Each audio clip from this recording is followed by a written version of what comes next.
The emergency beacon screamed across 17 star systems, its distress call cutting through the cosmic void like a knife through silk.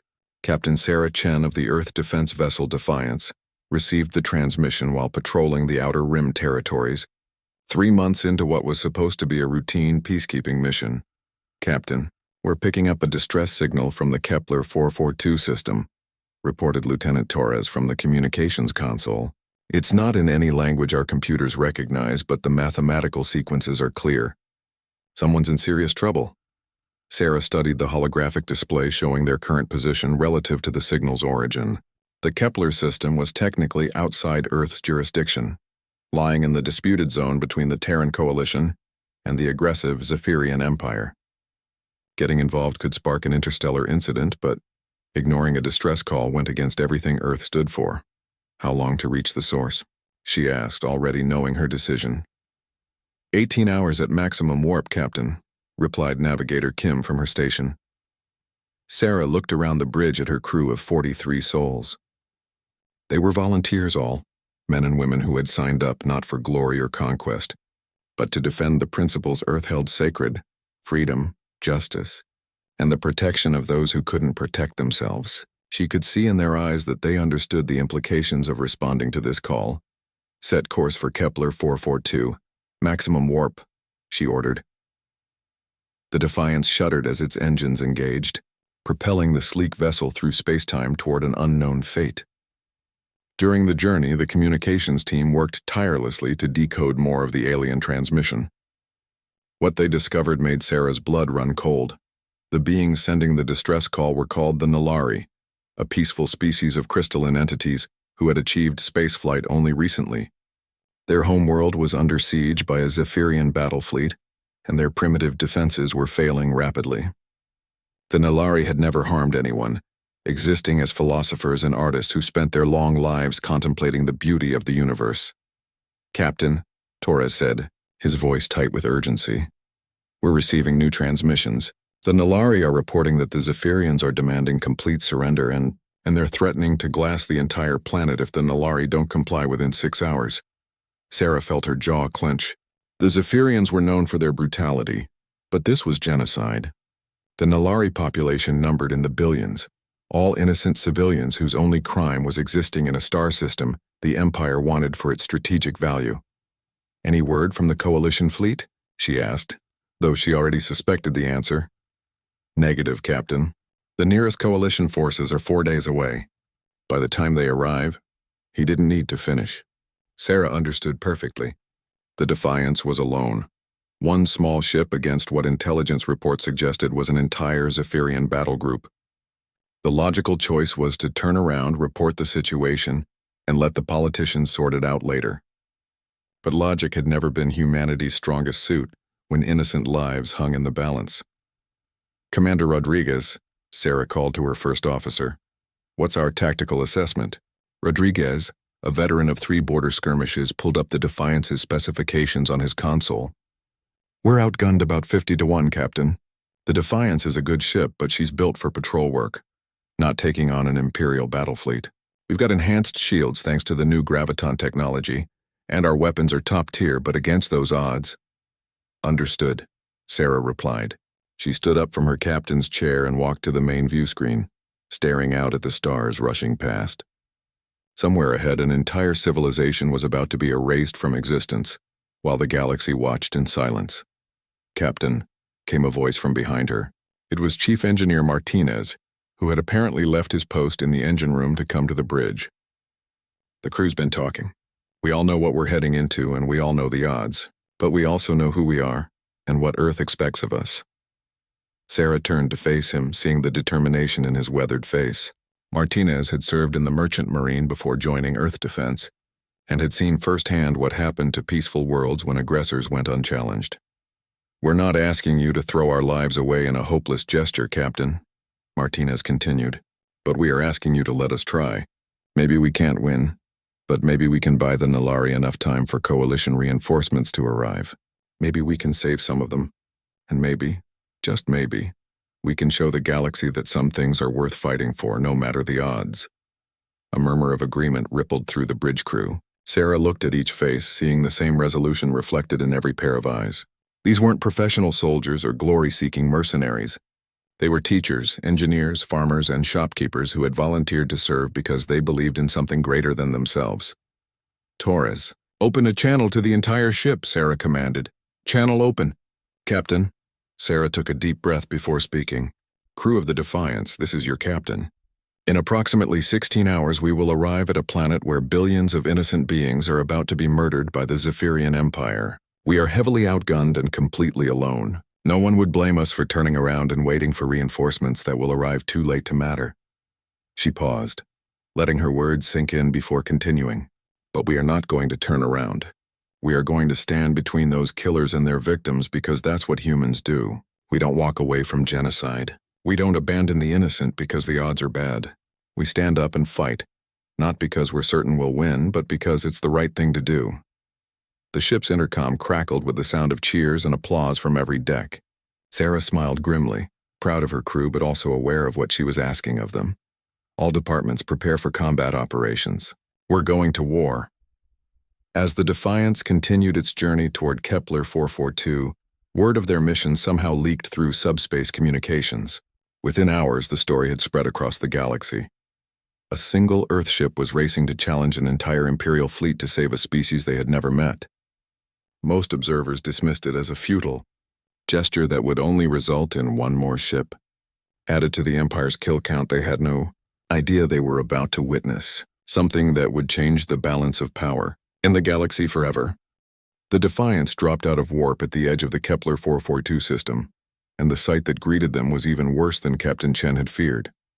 12 massive Zephyrian dreadnoughts hung in orbit around the crystalline world of Nalara, their dark hulls bristling with weapons designed for planetary bombardment.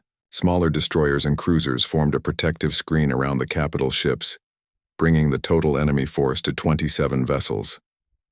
"Jesus," whispered Lieutenant Torres from his station. "Intelligence was wrong about the fleet size. That's not a battle group, that's a full armada." Sarah studied the tactical display with growing dread. Each of those dreadnoughts was larger than a city block and carried enough firepower to crack a moon. The Defiance, by comparison, was barely the size of a single gun turret on one of those monsters. "Captain, we're being hailed by the Zephyrian flagship," Torres reported. "It's Admiral Korthak himself." Sarah had heard that name before. Korthak the Merciless, they called him. Architect of the Centauri massacre and destroyer of 36 worlds. If he was here personally, it meant the Empire considered this system crucial to their expansion plans. On screen, the bridge's main display filled with the reptilian features of Admiral Korthak. His scales were a deep crimson color, marked with the ritual scars of a high-ranking Zephyrian warrior.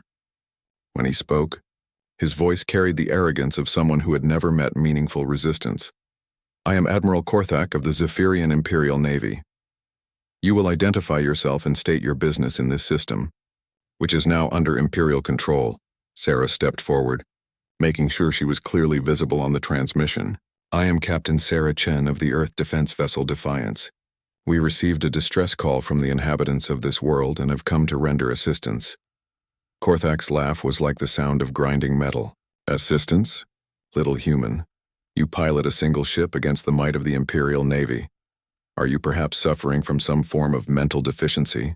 "The only deficiency I see is your understanding of what it means to be human," Sarah replied coolly. "We demand that you cease your attack on the Nalari immediately and withdraw from this system." "You demand?" Korthak's eyes glowed with amusement. "Captain Chen, I have spent decades conquering worlds for the Empire. I have reduced proud civilizations to ash and enslaved entire species. What possible threat could one insignificant Earth vessel pose to my fleet?" Sarah smiled, and there was something in that expression that made several of her bridge crew shift uncomfortably. It was the smile of someone who was about to do something incredibly dangerous and possibly insane. "Admiral, you're about to find out why humans have a reputation for being unpredictable. Defiance out." She nodded to Torres, who cut the transmission. The bridge fell silent as everyone processed what had just happened. Their captain had just declared war on an entire Imperial fleet. "Torres, send a message to the Nalari government. Tell them that Earth stands with them, and we will not let them die alone." "Message sent, Captain." "Commander Rodriguez, battle stations. All hands to combat positions. Red lights bathed the bridge as the Defiance prepared for what would almost certainly be its final battle. Sarah felt a strange calm settle over her as she watched her crew carry out their duties with professional efficiency. They were terrified, she knew, but they were also determined. Fear and courage weren't opposites, she had learned long ago. They were partners in the dance of heroism. "Captain," called Chief Tactical Officer Kim, "I'm reading massive energy buildups from the Zephyrian dreadnoughts. They're preparing to fire on the planet." Sarah's calm evaporated instantly. If those ships opened fire, billions would die in the first volley. The Nalari had no meaningful orbital defenses, nothing that could stand against Imperial firepower. All power to engines. "Get us between those dreadnoughts and the planet now." The Defiance surged forward. Its engines pushed beyond safe parameters. The ship shuddered and groaned as it accelerated toward the Imperial formation, one tiny vessel charging headlong into overwhelming odds. "Incoming transmission from the planet," Torres announced. "The Nalari are asking us to withdraw. They say they don't want us to die for them." "Tell them," Sarah said, her voice steady despite the chaos around her, "that nobody dies alone while humans draw breath. We stand together or not at all." The first Zephyrian shots came when they were still 2 million kilometers from the enemy formation. Massive plasma bolts designed to gut capital ships streaked past the Defiance as it twisted and weaved through the barrage. The small ships' enhanced maneuverability, a product of human engineering innovation, kept them alive as they closed the distance. "Return fire," Sarah ordered. The Defiance's weapons, while small compared to those of the dreadnoughts, were precise and deadly. Quantum torpedoes and focused particle beams lanced out toward the nearest enemy destroyer, finding weak points in its armor with surgical accuracy. Human weapons weren't the most powerful in the galaxy, but they were arguably the most efficient. "Direct hit on the destroyer's port shield generator," Kim reported. "Their shields are down by 30%. It was a good start, but Sarah knew it wouldn't be enough. They needed something more, something that would level the playing field. Then she remembered the Defiance's most experimental system, one that hadn't even been fully tested. "Martinez," she called down to engineering over the comm. "How's our new graviton pulse generator?" "Still experimental, Captain," came the reply. "We've only run simulations. No telling what might happen if we actually use it." "Well, today seems like a good day to find out. Can you give me one massive pulse? Targeted at the center of their formation?" There was a pause before Martinez responded. "Captain, a pulse that large could tear our ship apart. The graviton field generators weren't designed for that kind of output." Sarah looked around the bridge at her crew, seeing the trust in their eyes despite the impossible situation they faced. These people believed in her, believed in what they were fighting for. She couldn't let them down. "Do it," she ordered. Deep in the Defiance's engine room, Martinez and his team worked frantically to reconfigure the ship's experimental graviton systems. The technology was still new, barely understood even by its creators, but it represented humanity's latest breakthrough in space-time manipulation. "Graviton pulse charging," Martinez reported. 60 seconds to discharge." The Zephyrian fleet had begun to close ranks, clearly intending to overwhelm the small Earth ship with concentrated firepower. Korthak's voice crackled over the communications channel, no longer amused but genuinely angry. "Enough of this foolishness.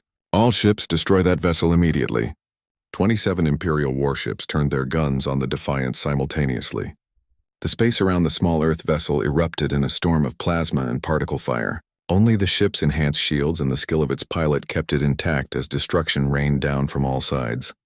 "Shields down to 40%, Kim reported. "We can't take much more of this." "Graviton pulse ready," Martinez announced. Sarah gripped her captain's chair as the ship bucked and rolled under enemy fire. "Fire!" The graviton pulse erupted from the Defiance like an invisible fist, warping space-time itself as it expanded outward at the speed of light. When it hit the Zephyrian formation, the results were spectacular and completely unexpected. Instead of simply disrupting the enemy ship's systems as intended, the pulse created a cascading gravitational anomaly that sent shockwaves rippling through local space. Several of the smaller Zephyrian vessels were caught in gravitational eddies that spun them helplessly out of control. 2 destroyers collided with each other in the chaos, their hulls crumpling like paper. But the most dramatic effect was entirely unintentional. The graviton pulse interacted with the unique crystalline structure of the planet Nalara itself, creating a resonance effect, that amplified the signal exponentially. The amplified pulse burst outward from the planet like a beacon, carrying with it a message that would be heard across half the galaxy. Sarah stared at the tactical display in amazement as the Zephyrian formation struggled to regain order. They had actually hurt them, damaged ships that should have been invulnerable to anything the Defiance could throw at them. "Captain," Torres said, his voice filled with wonder, "we're receiving responses to the graviton pulse. Lots of them. Ships are coming." The first ships to arrive were Altarian cruisers, their elegant silver hulls gleaming as they dropped out of hyperspace at the system's edge. Captain Chen watched in disbelief as 6 vessels, each twice the size of the Defiance, moved into formation around the beleaguered Earth ship. The Altarians were known throughout the galaxy as peaceful traders and diplomats, not warriors. "Captain Chen," came a melodious voice over the communications channel. "This is Fleet Commander Zara of the Altarian Merchant Marine. We heard your call and have come to stand with you."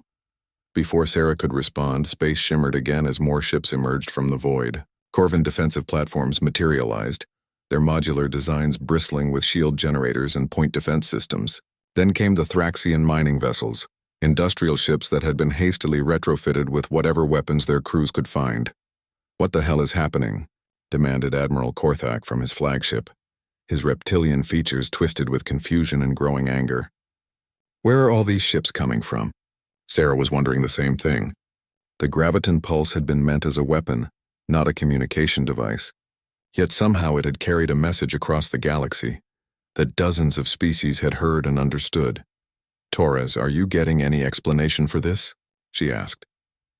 Lieutenant Torres worked frantically at his console, trying to make sense of the flood of communications pouring in from the arriving ships. "Captain, I'm picking up fragmentary transmissions. Something about the pulse carrying emotional resonance, broadcasting not just our location but our intentions. Every species with graviton-sensitive equipment felt what we were feeling when we fired it." "And what were we feeling?" Sarah asked, though she already suspected the answer. "Determination to protect innocent lives, Captain. Willingness to die for strangers." The pulse somehow transmitted the concept of self-sacrifice for others across interstellar distances. More ships continued to arrive with each passing minute. Vegan exploration vessels, Centaurian research ships, even a few battered freighters crewed by species Sarah didn't recognize. None of them were warships in the traditional sense, but all of them had come to answer a call they couldn't ignore. Admiral Korthak's voice boomed across all frequencies, his composure finally cracking. "This is meaningless. You bring cargo haulers and research vessels against the Imperial Navy? I will destroy every one of you." The largest of the Zephyrian dreadnoughts began to rotate, bringing its main guns to bear on the growing fleet of volunteer ships. Each of those weapons could vaporize a smaller vessel with a single shot. The arriving ships had courage, but courage alone wouldn't stop Imperial firepower. "All ships, this is Captain Chen," Sarah broadcast on the emergency frequency. "I appreciate your support, but these aren't warships. You need to evacuate the system before the Zephyrians open fire." "Negative, Captain Chen," replied Commander Zara. "We may not be warriors, but we are not helpless, and we will not abandon you to face this alone." What happened next would be studied in military academies for generations to come. The assembled fleet of merchant vessels, research ships, and industrial platforms began to move with a coordination that should have been impossible. The Altarian cruisers took point positions, their enhanced shields creating protective barriers. Behind them, the Corvan platforms deployed specialized defense fields that linked together into a massive energy web. The mining ships and freighters positioned themselves to create overlapping fields of fire with their improvised weapons. "My God," whispered Commander Rodriguez from his station. "They're forming a battle formation. How are they coordinating without any command structure?" The answer came from an unexpected source. The crystalline beings on the planet below had been monitoring the situation, and their natural telepathic abilities were somehow being amplified by their planet's unique properties. They were serving as a living communications network, allowing the diverse fleet to act as one coordinated force. Admiral Korthak apparently reached the same conclusion, because his next transmission was filled with rage. "Destroy the planet! If we eliminate the source of their coordination, they'll fall apart." The Zephyrian dreadnoughts swiveled their massive guns toward Nalara, preparing to glass the entire world. But as they did, something extraordinary happened. The volunteer fleet moved as one, every ship positioning itself between the Imperial weapons and the planet below.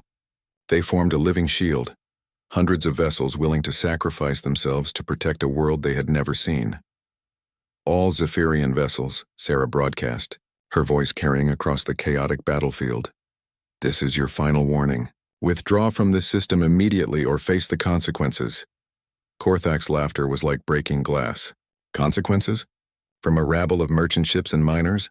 Human, you have finally revealed the insanity that drives your species. No, Admiral, Sarah replied calmly. We've revealed something much more dangerous than insanity. We've revealed hope. The first shots of the battle came from the Zephyrian destroyers, testing the defensive capabilities of the volunteer fleet. Plasma bolts and particle beams lanced through space only to splash harmlessly against the overlapping shield grid created by the Corvin platforms. The defensive network held, distributing the energy across dozens of vessels instead of allowing any single ship to be overwhelmed. Impossible, Korthak snarled. Focus fire on grid nexus points. Bring down their shields. But the volunteer fleet had learned from humanity's example. As the Imperial forces concentrated their fire on specific targets, other ships moved to fill the gaps. Damaged vessels fell back while fresh ones took their places. The defense grid flexed and adapted, refusing to break despite the overwhelming firepower directed against it. Sarah watched the tactical display with growing amazement. The fleet was fighting like a living organism, each ship serving the whole without thought of individual survival. It was the kind of coordination that usually took years of training to achieve, yet these crews had known each other for less than an hour. Captain, Torres called out, I'm reading more warp signatures, big ones. Space twisted again as new arrivals emerged from hyperspace, but these weren't merchant vessels or research ships. The newcomers were sleek, predatory craft that moved with the fluid grace of born killers. Sarah's heart sank as she recognized the configuration of Draconian warships, one of the galaxy's most aggressive species. The Draconians were notorious for their policy of enlightened self-interest, never involving themselves in conflicts unless they stood to gain something significant. Their presence here could only mean they intended to side with the Zephyrians, drawn by the promise of imperial favor or territorial concessions. Incoming transmission from the Draconian fleet, Torres reported grimly. It's war leader Scarth. The main screen filled with the image of a massive reptilian being, his hide a deep green marked with battle scars. War leader Scarth was a legend among his people, said to have conquered more worlds than any Draconian in history. When he spoke, his voice carried the authority of absolute command. Captain Chen of Earth, Scarth said, his tone surprisingly respectful. I am War Leader Scarth of the Draconian Warfleet. We have monitored your battle with great interest. Sarah steeled herself for what she was certain would be an ultimatum to surrender or face annihilation. The Draconians commanded some of the most advanced warships in the galaxy, vessels that could match Imperial dreadnoughts in single combat. War Leader Scarth, she replied formally. I assume you're here to discuss terms for our surrender to your Imperial allies. Scarth's expression shifted, and Sarah was shocked to see what looked like genuine amusement in his predatory features. Allies, Captain Chen, you misunderstand our purpose here. We have come to join your fight. The bridge of the Defiance fell silent as everyone processed this impossible statement. The Draconians, notorious for their aggressive expansion and ruthless pragmatism, were offering to help defend a planet they had no stake in. I don't understand, Sarah said. Why would you risk war with the Empire to defend strangers? War Leader Scarth leaned forward, his massive frame filling the screen. Captain, for 300 years my people have conquered and subjugated weaker species because we believed that strength was the only virtue that mattered. We thought that mercy was weakness and compassion was foolishness. He paused, his ancient eyes focused on something beyond the camera. But today, we witnessed something that has shaken our understanding of the universe. We watched a single ship willingly face annihilation to defend beings it had never met. We saw dozens of species abandon their own safety to answer a call for help. You have shown us that there is a strength greater than weapons, a power more devastating than any fleet. Admiral Korthak's voice cut through the transmission, filled with disbelief and fury. Scarth, what madness is this? The Empire offers you rich territories and profitable campaigns, and you choose to side with these deluded fools? War Leader Scarth's response was directed not at the Imperial Admiral but at Captain Chen. The Draconian war fleet places itself under your command, Captain. Show us how to fight for something greater than conquest. Sarah stared at the tactical display as 12 Draconian battlecruisers moved into formation alongside the volunteer fleet. Each ship was a masterpiece of aggressive engineering, built for speed and firepower rather than defense. Their arrival had fundamentally changed the balance of the battle, transforming a hopeless last stand into something that might actually have a chance of success. War Leader Scarth, she said, still struggling to process this turn of events. I appreciate your support. But I have to ask, are you certain about this decision? Once you fire on Imperial ships, there's no going back. The Empire will consider you enemies. The massive Draconian's laugh was like distant thunder. Captain Chen, my people have been spoiling for a fight with the Empire for decades. They've been encroaching on our territory, demanding tribute, treating us like vassals rather than equals. The only thing that stopped us from declaring war was the lack of a cause worth fighting for. Today, you have given us that cause. Admiral Korthak's voice crackled over the communications channel, his composure completely shattered. Scarth, you fool. Do you think this rabble can stand against the might of the Imperial Navy? I will crush every one of you and use your ships as monuments to Imperial power. You are welcome to try, Scarth replied calmly. But first, perhaps you should ask yourself why so many species have answered this human's call. What is it about their cause that inspires such devotion? Before Korthak could respond, space rippled again as more ships arrived. This time, it was a fleet of hegemony vessels, the advanced warships of a federation that had remained neutral in galactic conflicts for over a century. Their arrival sent shockwaves through both fleets, because the hegemony possessed some of the most sophisticated military technology in known space. This is Admiral Varric of the Hegemony Defense Force, came a new voice, crisp and professional. We have monitored the situation developing in this system and formally request permission to join the defensive fleet. Sarah felt overwhelmed by the rapid escalation of events. When she had made the decision to answer the Nalari distress call, she had expected to die fighting impossible odds. She had never imagined that her sacrifice would inspire an impromptu alliance between species that had never worked together before. Admiral Varric, I have to ask the same question I asked War Leader Scarth. Why risk war with the Empire for strangers? Captain Chen, Varric replied. The hegemony has maintained its neutrality for a century because we believe that involvement in galactic conflicts only led to destruction and suffering. But neutrality in the face of genocide is not neutrality at all. It is complicity. Today we choose to stand for something greater than our own comfort. The tactical situation had now evolved into something unprecedented in galactic history. Over 200 ships from dozens of different species had assembled in a single location, united by nothing more than a shared commitment to protecting innocent life. Command ships from major powers worked alongside converted freighters and mining platforms, their crews learning to coordinate through a combination of the Nalari telepathic network and hastily established communication protocols. Admiral Korthak's Imperial fleet, while still formidable, was now outnumbered nearly 10-1. But numbers alone wouldn't decide this battle. The Zephyrian ships were still more heavily armed and armored than most of their opponents. What the volunteer fleet had was something more valuable than superior firepower. They had a cause worth dying for. All ships, Sarah broadcast to the assembled fleet. This is Captain Chen. I want to thank every one of you for answering our call, but I need you to understand what we're facing. The Imperial fleet has enough firepower to destroy all of us if we make mistakes. We need to fight smart, use our numbers and diversity to our advantage. Captain, came War Leader Scarth's voice. My ships are at your disposal. How do you wish to proceed?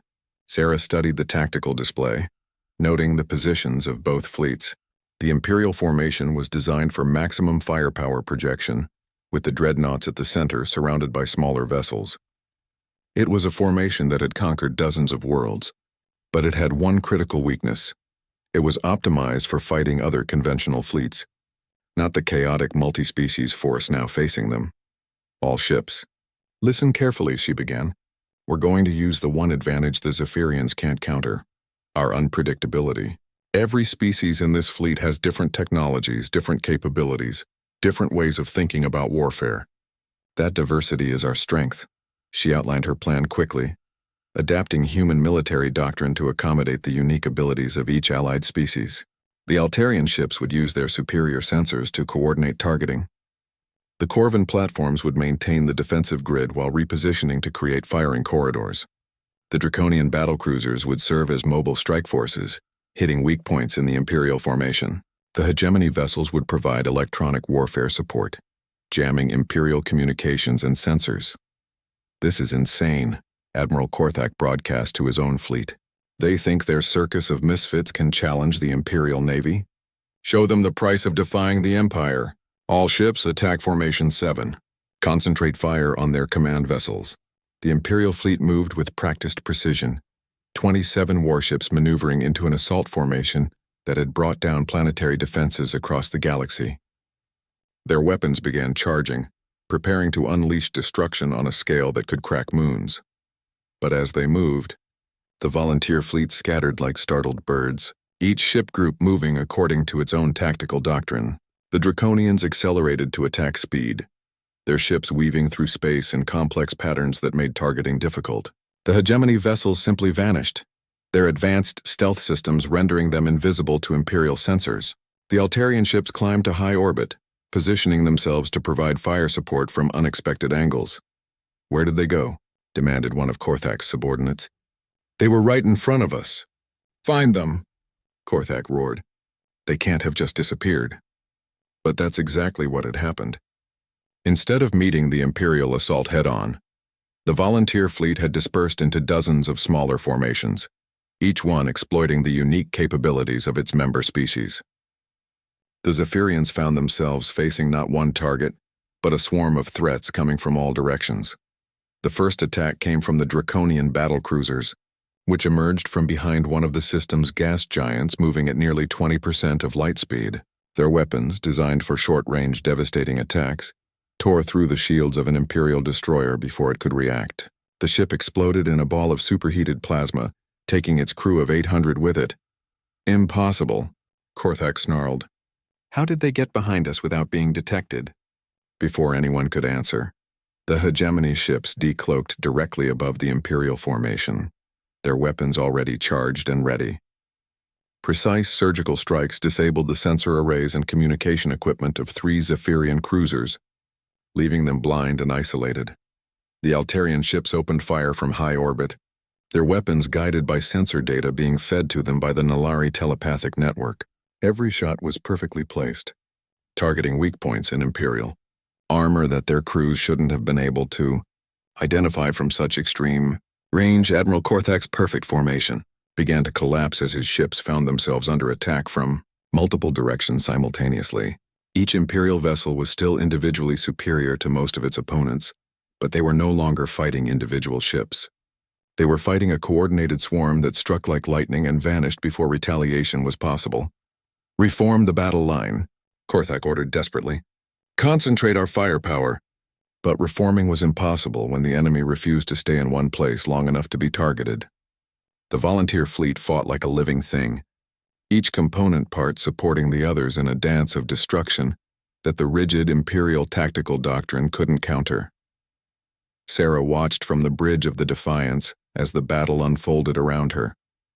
Her small ship had become the nerve center of the entire operation, with communications flowing in from dozens of allied vessels. The Nalari telepathic network was working better than she had dared hope, allowing near instantaneous coordination between ships that had never fought together before. "Captain," Torres reported, "Admiral Korthak is trying to break through to the planet. 3 of his dreadnoughts are moving to orbital bombardment positions." Sarah felt her blood chill. If those ships reached firing position, they could destroy the Nalari civilization in minutes. The volunteer fleet had been winning the overall battle, but they couldn't be everywhere at once. "All ships," she broadcast urgently, "the Imperial dreadnoughts are moving on the planet. We need to stop them before they reach firing position." But even as she spoke, Sarah knew it might be too late. The dreadnoughts were already accelerating toward Nalara, their massive bulk carrying them forward with inexorable momentum. The volunteer fleet was scattered across the system, many ships too far away to intercept in time. It looked like the Nalari would die after all, victims of tactical necessity rather than superior Imperial firepower. Sarah closed her eyes for a moment, preparing to witness the genocide she had tried so hard to prevent. Then something impossible happened that would change the course of galactic history forever. The crystalline surface of Nalara began to glow with an inner light as the 3 Imperial dreadnoughts approached firing range. At first, Sarah thought it was simply the planet's natural response to the gravitational stress of the massive ships passing nearby. Then she realized what she was actually seeing, and her jaw dropped in amazement. The Nalari weren't just passive victims waiting to be rescued. They were contributing to their own defense in a way that no one had anticipated. "Captain," Torres called out, his voice filled with wonder. "I'm reading massive energy buildups from the planet's surface. The Nalari are somehow channeling power through their crystalline cities, amplifying it exponentially. On the main screen, the planet's surface sparkled like a jewel as billions of crystalline beings linked their bioelectric fields together. The Nalari had spent centuries developing their civilization around the principle of harmonic resonance, and now they were applying that knowledge to create a planetary defense system, unlike anything the galaxy had ever seen. Beams of pure, coherent energy lanced upward from the planet's surface, striking the approaching dreadnoughts with pinpoint precision. The Imperial ship's shields flared and sparked as they struggled to absorb energy levels that should have been impossible for a non-military civilization to generate. "Warning," came a panicked voice from one of the dreadnoughts. "Shield generators overloading. We're taking massive structural damage." Admiral Korthak's voice cut through the chaos. "Impossible. Intelligence reports said they had no orbital defenses." "They don't have orbital defenses," Sarah said, opening a channel to the Imperial flagship. "They have something better. They have a united people fighting for their home." The lead dreadnought, its shields completely collapsed under the sustained energy barrage, began to list as secondary explosions rippled through its hull. The other 2 ships tried to retreat, but the volunteer fleet had reformed around them, cutting off their escape routes. War Leader Scarth's battlecruisers struck first, their weapons designed for close-range devastation. Plasma torpedoes and particle cannons tore through the weakened armor of the damaged dreadnought, setting off a chain reaction that split the massive ship in half. The explosion lit up the system like a second sun, sending shockwaves through both fleets.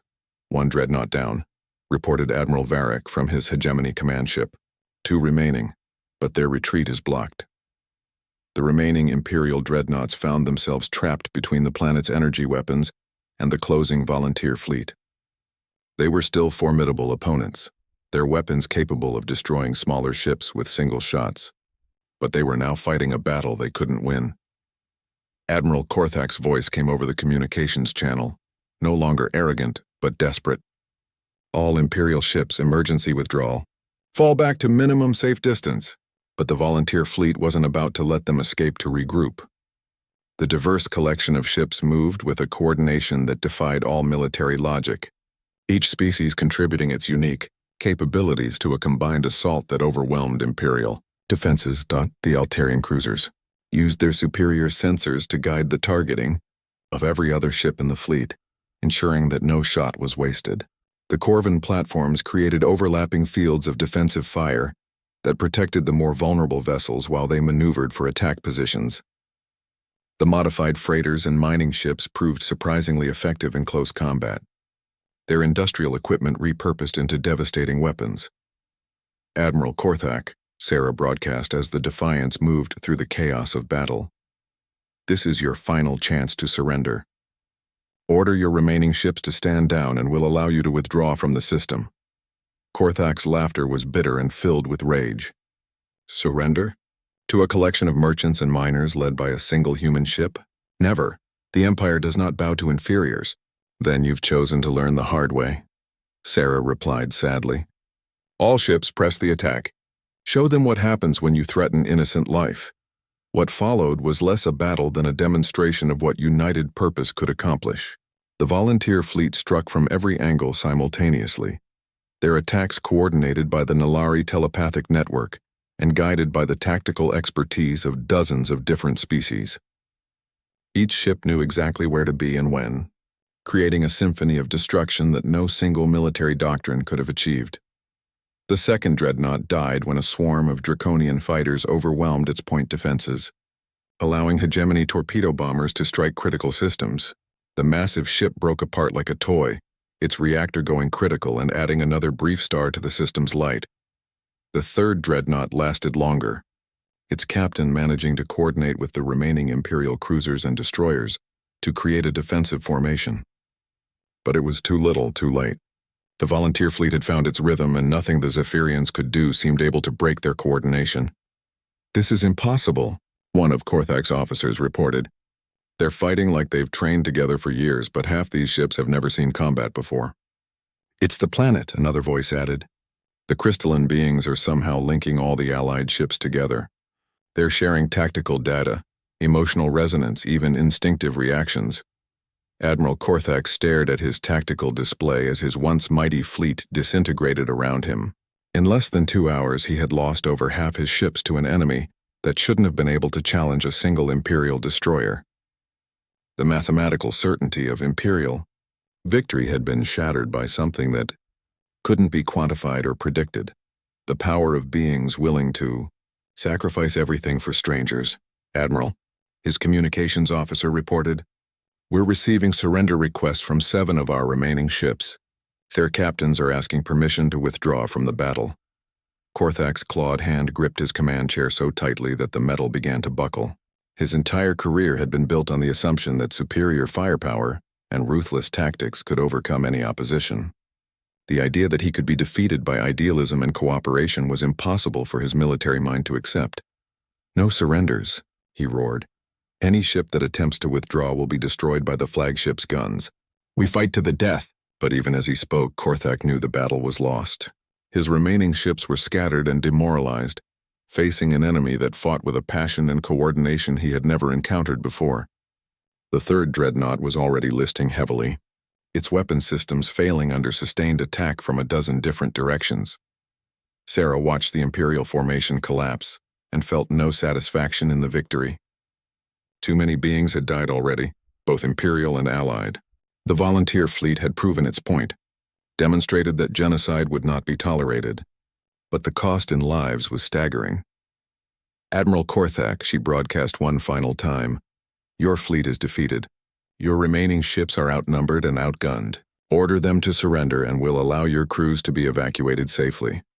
For a long moment, silence filled the communications channels. Then Korthak's voice came through, quiet and filled with something Sarah had never heard from him before. "Respect. Captain Chen," he said slowly.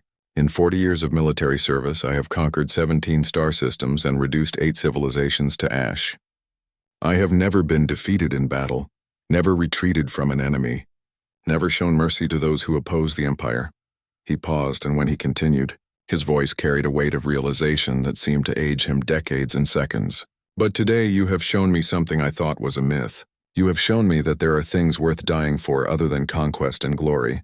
You have shown me what it means to fight for others rather than yourself."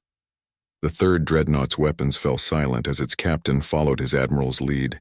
One by one, the remaining Imperial ships powered down their weapons and shields, acknowledging defeat in a battle that would be remembered for generations. "All Imperial vessels are surrendering," reported Admiral Varric. "The system is secure." Sarah slumped back in her captain's chair, suddenly feeling the weight of exhaustion that came after extreme stress. Around her, the bridge crew began to relax for the first time in hours. But their captain's mind was already moving beyond the immediate victory. "Torres," she said, "get me a casualty report from all Allied ships, and send a message to Earth Command. Tell them what happened here today, and tell them to prepare for the consequences." Because Sarah knew that what had happened at Nalara would not remain a secret. Word would spread throughout the galaxy about the day a single human ship inspired dozens of species to stand together against tyranny.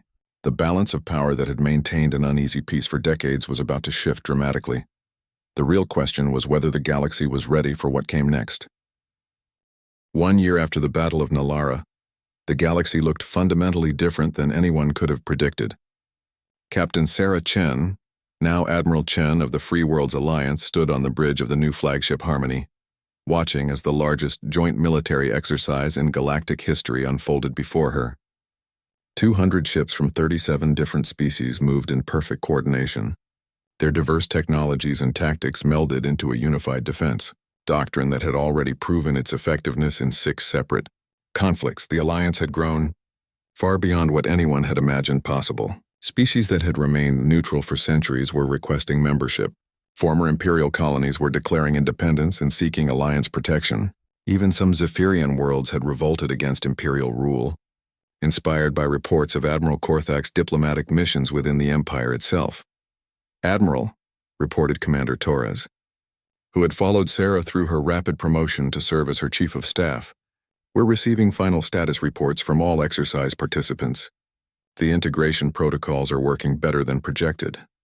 Sarah nodded, though her attention was focused on the tactical display showing the exercise results. The Alliance fleet had successfully defended a simulated colony world against an attacking force that matched Imperial strength projections. More importantly, they had done so with minimal casualties and maximum efficiency, proving that their cooperative doctrine could stand against any traditional military force. "Incoming transmission from Earth Command," Torres announced. "Admiral Morrison wants to speak with you personally." The main screen shifted to show Admiral Morrison, Sarah's former commanding officer, and now her liaison with Earth's military leadership.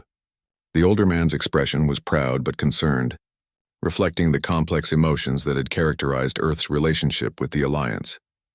"Admiral Chen," Morrison said formally, "congratulations on another successful exercise. The Defense Council is impressed with the Alliance's progress, but I'm calling about a more urgent matter.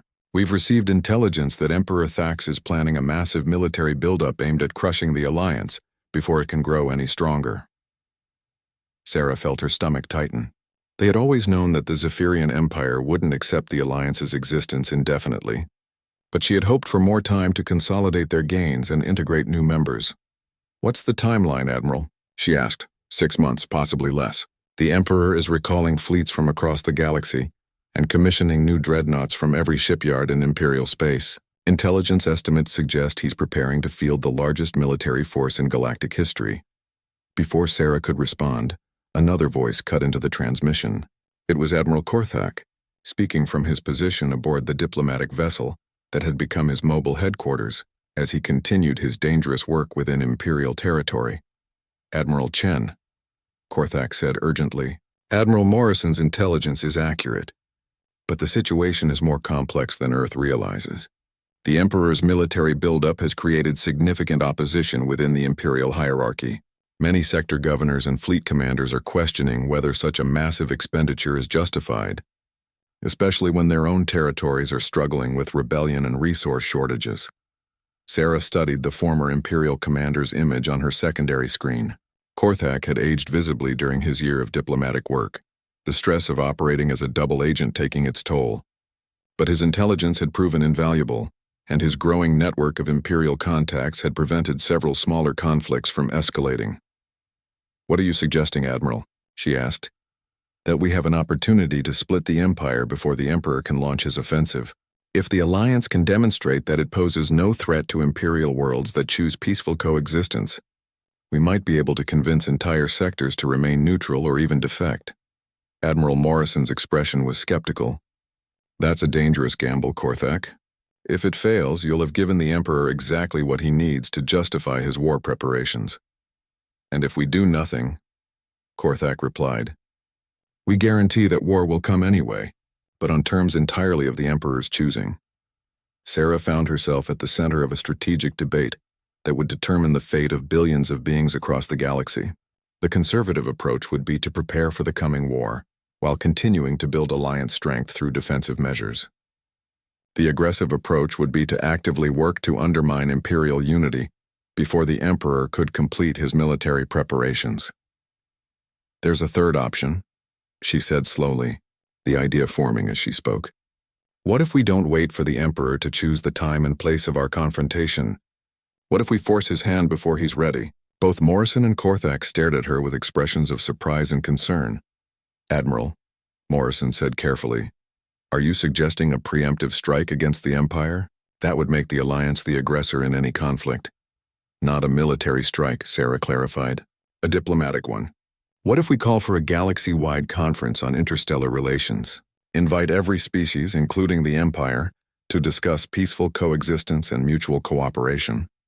Make it public. Broadcast across every communication network in known space." Korthak's eyes lit up with understanding. Brilliant. The Emperor would be forced to either participate, which would legitimize the alliance, or refuse, which would make him look like a warmonger to his own people and potential allies. It's risky, Morrison warned. If the conference fails, it could trigger the very war we're trying to prevent. The war is coming anyway, Sarah replied. This way, we control the narrative. We position the alliance as the force for peace and cooperation, while making the Empire choose between diplomacy and aggression in full view of the galaxy. Over the following weeks, the proposal was debated extensively within alliance councils. Some species favored a more cautious approach, while others supported bold action. The deciding factor came from an unexpected source: the Nulari themselves. High-resonance Lyrelay addressed the Alliance Council through their telepathic network, her thoughts carrying the emotional weight of her entire species. We have learned much about the nature of courage from our human friends. Sometimes courage means standing and fighting, but sometimes it means taking the first step toward peace, even when that step might lead to war. The conference was announced simultaneously across every major communication network in the galaxy. The venue would be Nalara itself, the site of the Alliance's birth and a symbol of what could be achieved when species work together. The agenda would focus on three main topics: the establishment of universal principles for interstellar relations, the creation of mechanisms for peaceful dispute resolution, and the development of cooperative frameworks for mutual defense against external threats. The response was immediate and dramatic. Within days, over 80 species had announced their intention to attend, including several that had never before participated in galactic politics. More importantly, the announcement created exactly the crisis within the Empire that Admiral Korthak had predicted. The Imperial Council is split, Korthak reported during a secure transmission. Roughly half want to attend the conference to demonstrate Imperial leadership, while the other half view it as a trap designed to legitimize Alliance authority. The Emperor is furious but uncertain how to respond without appearing either weak or belligerent. Sarah watched the intelligence reports with growing satisfaction. The Empire's uncertainty was buying the Alliance precious time to prepare, while the public nature of the conference was forcing Imperial hardliners to justify their positions to populations that were increasingly war-weary. 3 days before the conference was scheduled to begin, Emperor Thax made his decision. The Empire would attend, but with conditions. Imperial representatives would participate only in sessions dealing with territorial disputes and trade relations. They would not recognize Alliance authority or participate in any discussions of military cooperation. It's not perfect, Admiral Morrison observed during a strategy session, but it's more than we hoped for. Just getting them to the table is a victory. Sarah wasn't entirely satisfied with the limited Imperial participation, but she recognized the political reality. The Emperor was under tremendous pressure from his own military to reject the conference entirely. The fact that he was willing to participate at all suggested that Admiral Korthak's assessment of Imperial political divisions was accurate. As the conference opening ceremony approached, Nalara transformed into the most diverse gathering place in galactic history. Ships from dozens of species filled orbital space while their crews mingled on the planet's surface. Cultural exchanges, technological demonstrations, and informal diplomatic meetings created an atmosphere of cooperation that seemed to justify every risk the Alliance had taken. Standing once again in the crystal spires of the Nulari capital, now bustling with representatives from across the galaxy, Sarah reflected on the chain of events that had led to this moment. It had all started with a simple decision to answer a distress call, to refuse to let innocent beings die alone and forgotten. That single act of defiance had somehow triggered a transformation that was reshaping Galacti.